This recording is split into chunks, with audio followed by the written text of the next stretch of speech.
જય ગૌ માતા મિત્રો. તો જય. આજે અમે જશોદા ગીર ગૌશાળા, તમે ગાયો બધી જોઈ જ શકો છો. જે ભાઈએ વર્ષો પહેલાં એક ગાયમાંથી બે ગાયમાંથી સ્ટાર્ટ કર્યું હતું, અને અમારી સાથે જે ભાઈ છે એનું થોડું ઇન્ટ્રોડક્શન અમે લેશું. પહેલાં તો તમારું નામ અને આપણે આ કઈ જગ્યા ઉપર ગૌશાળા છે એનું થોડા વિશે અમને. હા, જય ગૌ માતા. જય ગૌ માતા. મારું નામ છે ભાવિક જયંતિભાઈ પટેલ. રહેવાનું છે અમદાવાદ જિલ્લો, દસકોઈ તાલુકો, ને પિરાણાની બાજુમાં પારડી કાંકસ ગામ મોટા લાટમાં આવેલી છે આપણી જશોદા ગીર ગૌશાળા. બરોબર. અને કેટલા વર્ષોથી તમે ગાયો રાખો છો? લગભગ અમે 12 થી 13 વર્ષ જેવું થયું છે. બે ગાયથી આપણે શરૂઆત કરી હતી. ટોટલ કેટલી ગાયો છે આપણી પાસે? અત્યારે આપણે નાનું મોટું 80 ગાયો ગણી શકાય આપણે. બરોબર. અને દૂધનું ને બધું તમે કઈ રીતે હેન્ડલ કરો? દૂધમાં બધું આપણે ખાસ તો ગાયની એક સેવા હેતુ આપણે ગાયોને આપણે ઉછેર કરીએ છીએ. ને મારું જોઈન્ટ ફેમિલી છે, પરિવાર મોટો છે, તો ઘરે મને ચોખ્ખું દૂધ મળે અને ગાયોની સેવા થાય, અને જે દૂધ વધે છે એ આજુબાજુમાં ઇન્ડસ્ટ્રીમાં, કંપનીમાં, ગામમાં બધા ઘર બેઠા લઈ જાય છે. બરોબર. અને તમને ગાયો રાખવાનો વિચાર ક્યાંથી આવ્યો અને કઈ રીતે તમને એમ થયું કે આપણે ગાયો રાખવી જ જોઈએ? હા, ગાયનો વિચાર જ્યારે 12-15 વર્ષ જેવું તમને મેં કીધું, અમારા દાદા વખતથી અમે ગાયો રાખતા જ હતા. પણ એક દિવસ પહેલાં આપણે જે ગાયો HF ગાયો રાખતા હતા, પણ એનામાંથી પછી મને વધારે ગીર ગાયનો વધારે શોખ હતો, લાગણી હતી. કીધું ગીર ગાય એક માયાળું અને લાગણીશીલ ગાય છે, એટલે મને વધારે ઈચ્છા હતી કે ગીર ગાય આપણે ઘર માટે બેસ્ટ છે, અને એને રાખવાથી આપણે પોઝિટિવ એનર્જી મળે છે. ગમે તેટલા સ્ટ્રેસમાં હોઈએ છીએ તો બી આમ મગજ હળવું થઈ જાય છે. ટેન્શનથી આપણે આવીએ બહાર કંપનીમાં ક્યાંયથી, તો ગૌશાળામાં આવીએ એટલે એકદમ શાંત થઈ જાય મગજ. અને આપણી ગાયોમાં ટોટલ એવરેજ મિલ્ક ટાઈમનું કેટલું છે? એવરેજ મિલ્ક ટાઈમ આપણે જોઈએ તો બંને ટાઈમનું ગણીએ તો મોર્નિંગમાં સવારે 80 લીટર જેવું થાય છે, ને સાંજે આપણે 70-75 લીટર જેવું થાય છે. અને બીજી વસ્તુ મારે એ પૂછવી હતી કે તમે કયા બુલનો બ્રીડિંગ માટે યુઝ કરો છો અહીંયા? હા, બુલ જોઈએ તો આપણે એક અમારી મંદિરની જ પોતાની સંસ્થાની ગૌશાળા છે, પ્રેરણાપીઠ તીર્થધામમાં. ત્યાં આગળ અમારે નંદી ત્યાં આગળ પરચેસ કરીને આપણે એડ કરતા હોઈએ છીએ.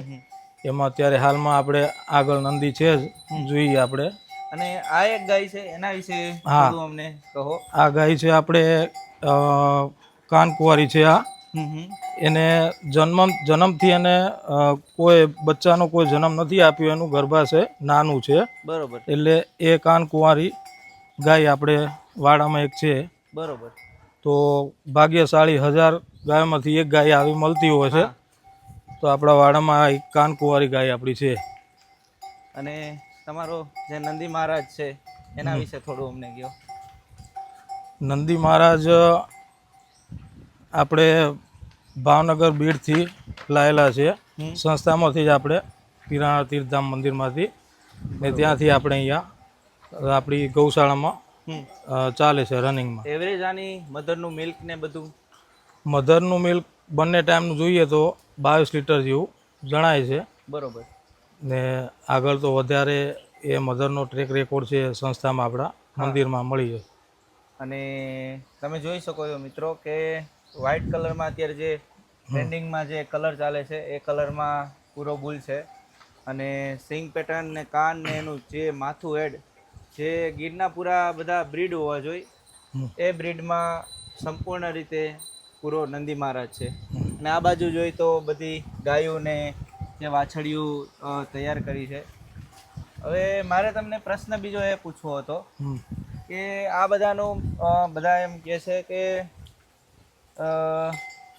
ગીરમાં મેન્ટેનન્સ ખર્ચો બહુ વધારે આવે, મીન્સ કે તમારે એનો રખરખાવનો ખર્ચો ને બધું મેનેજ કરવું અઘરું પડે, તો એના વિશે તમારું શું માનવું છે? જો ગીર ગાય વસ્તુ એવી છે કે આનામાં બે રસ્તા છે કે તમારી ભાવના શું છે, સેવાની છે કે બિઝનેસ કરવાની છે. હા, બરોબર. જો સેવાનો હેતુ હોય તો તમારે આની અંદર કોઈ ખર્ચ ગણવાનો આવતો નથી. હા બરોબર છે. બરોબર. ને જો તમે બિઝનેસનો હેતુથી તમે કામ કરતા હોય તો બધું તમારે કોમર્શિયલની દ્રષ્ટિએ બધું ગણતરી કરીને એનું ચાર્ટ પ્રમાણે ખાવાનું આપવું, બધું કોસ્ટિંગ કાઢીને તમારે એને ગૌશાળામાં રન કરવાની હોય. પણ આપણે એ હેતુથી નથી ચલાવતા. આપણે સેવાના માધ્યમથી ગાયો દુઃખી ના થાય, ખાઈ અને મસ્ત આનંદમાં રહે એ હેતુથી આપણે ગૌશાળા ચલાવીએ.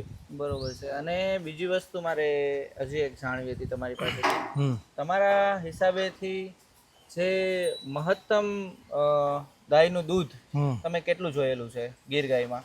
ગીર ગાયમાં હા, મહત્તમ આપણે 22 લીટર જેવું જોયેલું છે આખા દિવસનું. હા, 2 ટાઈમનું થઈને એટલું થાય એમ. બરોબર છે. અને તમારી કોઈ આમાં જે તમને બહુ પ્રિય ગાય હોય એના વિશે થોડું અમને કહો. હા, પ્રિય ગાયમાં અંદર પેલી સુવર્ણ કપિલા છે. હા, એ આપણે તો આપણે આગળ જોશું કે સ્વર્ણ કપિલા છે. એ સુવર્ણ કપિલા છે. અને બાકી તમે બધી ગાયો જોઈ શકો છો. હા, અને ઉપર જે તમારું પંખાનું જે પ્લાનિંગ છે એના વિશે થોડુંક અમને કહો. પંખામાં શું છે, અમારે અહીંયા આગળ થોડુંક ડાંગેર વિસ્તાર, ચોમાસામાં મચ્છરની બહુ તકલીફ હોય છે. તો અમારે આ પંખાના લગાવવાનો હેતુ એ જ હતો કે કોઈ ગાયોને મચ્છર વળગે નહીં અને તકલીફ ના થાય. ચોમાસામાં મચ્છરનો થોડુંક વધારે તકલીફ હોય છે. એટલે આ પંખાથી બધાને વ્યવસ્થિત સરખો પવન આવે ને કોઈ માખી મચ્છર ચોટે નહીં. આ તરફ તમે મિત્રો જોઈ શકો છો એક લીલડી ગાય છે. બહુ હા, લીલડી છે. જુઓ, ટૂંકમાં બધા જ કલરમાં તમે ગાય અમારી ગોપી છે.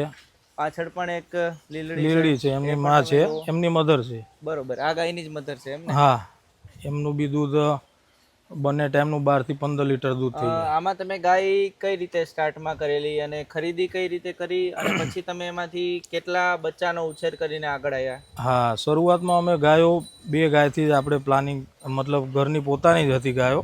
હા હા. ત્યારે મમ્મીને પોતે ગાયો પોતે સાચવતા ને ગૌશાળામાં ઘરે જોતા પોતે ગાયો. અત્યારે ઉછેરમાં આપણે અમુક ગાયો બહારથી પરચેસ કરી સરસ કે સારી બ્લડ લાઈન સુધારવી હશે આપણે તો કોઈ બી કંપનીના નિયમ પ્રમાણે સારું મશીન હશે તો સારું પ્રોડક્શન નીકળશે. બરોબર, તો તમારે ખાસ સારી મશીનરીની ધ્યાન આપવાનું. કંપનીની એક્ઝામ્પલ તરીકે કંપનીનું ઉદાહરણ આપું છું. બરોબર, સારું મશીન હશે તો સારું ક્વોલિટી નીકળશે. તમારે પછી બીજદાનમાં ધ્યાન આપવાનું કે સારો ખૂંટ કાં તો સારો ડોઝ આપો તો તમારા સારા બચ્ચા મળવાના જ છે. એ હેતુસર આપણે સારી સારી ગાયો વ્યવસ્થિત સિલેક્ટેડ જગ્યાએ ફરીને પરચેસ કરી. એટલે માટે એના સિલેક્શન વાળા માણસ ઉપર આધાર રાખે કે કઈ રીતે સિલેક્ટ કરે છે. એટલે આગળ મેં તમારી એક કુંડી ગાય જોઈ, એના વિશે અમને થોડું કહો. એ મને થોડી વધારે ગમી. આ બાજુ છે, તમને પણ બતાવું બધાને. એક કુંડી છે અને એક બ્લેક ટાઈપ છે થોડી. આ જે કુંડી ગાય છે એના વિશે થોડુંક અમને કહો. આ તમારી પોતાની છે કે બહારથી લીધેલી? દૂધમાં કેવી છે અને કોઈ લાઈન વગેરે બહારથી હટતી હોય તો એના વિશે થોડું કહો. આપણે આ કલ્યાણી ગાય છે, એ જે આપણે સોમનાથથી પરચેસ કરી હતી ગૌશાળામાંથી. બરોબર. તો આ ગાયની સ્ટોરી તો બહુ સરસ છે. અને એને બંને ગાય સાથે લાયા હતા. એમાં એક ગાય દેવલોક થઈ ગઈ ને આ બીજી ગાય છે સાથે, એક જ પાર્ટીની છે. બરોબર. એનો સ્વભાવ એવો છે કે ગૌશાળામાં કોઈ બી વ્યક્તિ બહારની આવે તો એ આવવા દેતી નથી. બરોબર. આખી ગૌશાળામાં રક્ષણ કરે પોતે. બરોબર, પ્રોટેક્ટિવ ગાય છે. બરોબર. તમે આનું સિંગ પેટર્ન ને બધું જો બ્રીડમાં જે ગીર બ્રીડમાં આવે ટોપ થી ટોપ લેવલની આપણે ગાય કહી શકીએ. હા, કારણ કે બહુ રેર જે આ સિંગ પ્લસ કાબરો કલર, અડર સ્ટ્રક્ચર.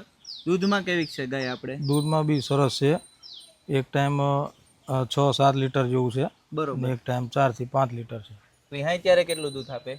બંને ટાઈમનું થઈને 12 થી 15 લીટર જેવું ખરું. બરોબર, બહુ જ સરસ. અને પાછળ એક બ્લેક પણ ગાય તમે રાખી છે, એના વિશે થોડું કહો. શ્યામ કપિલા છે. એ નાનું બચ્ચું હતું ત્યારે જ આપણે એક પાર્ટીના ત્યાંથી જ આપણે લીધી હતી. બરોબર. ને અહીંયા એ વીઆઈ છે. બરોબર, શ્યામ કપિલા. તમે જો આ પણ બ્રીડમાં ને બધી રીતે ગાય બહુ જ સારી છે. અને બાકી જે બધી તમને ગાયો મેં બતાવી, આગળ જે લાસ્ટમાં આપણે સુવર્ણ કપિલા. સ્વર્ણ કપિલા મનપસંદ ભાઈની જે ગાય છે એ જોવા જઈએ. ચલો. તો આપણે આવ્યા છીએ જે ભાઈની પસંદીદા ગાય છે એને વાત કરી એ રીતે સ્વર્ણ કપિલા. તો આના વિશે અમને થોડુંક કહો કે આ તમને બધા કરતાં અલગ ને ખાસ કેમ લાગે છે? આમાં એવા બધા સુગુણ તમે જોયા કે તમને સૌથી પ્રિય ગાય આ છે? સુવર્ણ કપિલા એક તો પ્યોર સુવર્ણ કપિલા મળવી અત્યારે બહુ મુશ્કેલ છે. એટલે આપણે સુવર્ણ કપિલા 100% પ્યોર છે અને ગીરના કેરેક્ટરમાં 100% કમ્પ્લીટ છે. એનો સ્વભાવ શાંત છે એકદમ. એટલે તમને એકદમ ખૂબ જ માયા જે તમને નજીક લાગી જાય. હા એ તો બરોબર છે. આના સિંગ પેટર્ન ને બધું યુનિક સિંગ છે. પેટર્ન ને બધું જ કેરેક્ટર આમાં ગીર ને પહેલું વેતર ગાભણ લાગે છે મારા ખ્યાલથી. હા જી, બહુ જ સરસ. તમે જો હજી અડર ડેવલપ કરતી જાય છે અને એકદમ શાંત. અને આ બાજુ વાત કરી તો આ બાજુ જે રિઝલ્ટ આવ્યા છે જે ખૂટ આપણે જોયો એના, તો એ પણ તમે જોઈ શકો છો. અને હમણાં એક જે આ નાનું રિઝલ્ટ પૂનમની વાછડી છે જે આ ગાય છે એની આ વાછડી આવી છે. તમે જો માથા પર ચાંદલો, આખી યુનિક વાછડી પોતે આવી છે. અને આ ગાય પણ તમે જોઈ શકો છો કે જે એનું અડર ડેવલપમેન્ટ થયું છે, એના જે સિંગ પેટર્ન ને બધું છે એ પણ બહુ જ સારું અને જોરદાર છે. તો આ રીતે પૂર્વી ગૌશાળાનો આપણે વિડીયો જોયો કે ભાઈ કઈ રીતે કામ કરે છે સેવાનું. એનો હેતુ કોઈ મેઇન એવો નથી કે ભાઈ ગાયોમાંથી પૈસા લેવા કે ભાઈ દૂધ વેચવું અથવા તો ગાયોમાંથી પ્રોફિટ કેમ કમાવો. મુખ્ય હેતુ એ છે કે સેવા માટે પૂરું કરે છે. તમારો બિઝનેસ તો પૂરો અલગ જ હશે ને? હા, આપણે બિઝનેસ આખો અલગ જ છે. આ તો માત્ર ટૂંકમાં સેવા ભાવથી જ પૂરું કરે છે. અને એનું ફેમિલી, ભાઈએ એમ કીધું કે ભાઈ મોટું ફેમિલી છે તો એને બધા ફેમિલીને સારું દૂધ મળી રહે અને કોઈ જરૂરિયાતમંદ હોય, કોઈ વ્યવસ્થિત માણસ હોય એને પણ દૂધ મળી રહે એ માટે ગાયું રાખે છે. અને બાકી બધું પૂરું બ્રીડનું કામ કરે છે સારું. આપણે સારા બ્રીડના લીધે આપણે તાલુકા કક્ષાએ અમારે દસકોઈ તાલુકામાં પ્રથમ પુરસ્કાર મળ્યો છે. બરોબર. સરકાર શ્રી તરફથી. ને અમદાવાદ જિલ્લામાં બી આપણે હમણાં અત્યારે ભુજમાં આપણે ત્યાં પ્રમાણપત્ર મળ્યું છે. અમદાવાદ જિલ્લામાં આપણો બી ગીર કેરેક્ટરમાં પ્રથમ નંબર આપણે મળ્યો છે ગૌશાળાનો, જસુદા ગીર ગૌશાળા. બરોબર. દસકોઈ તાલુકામાં, અમદાવાદ જિલ્લામાં આવેલી છે.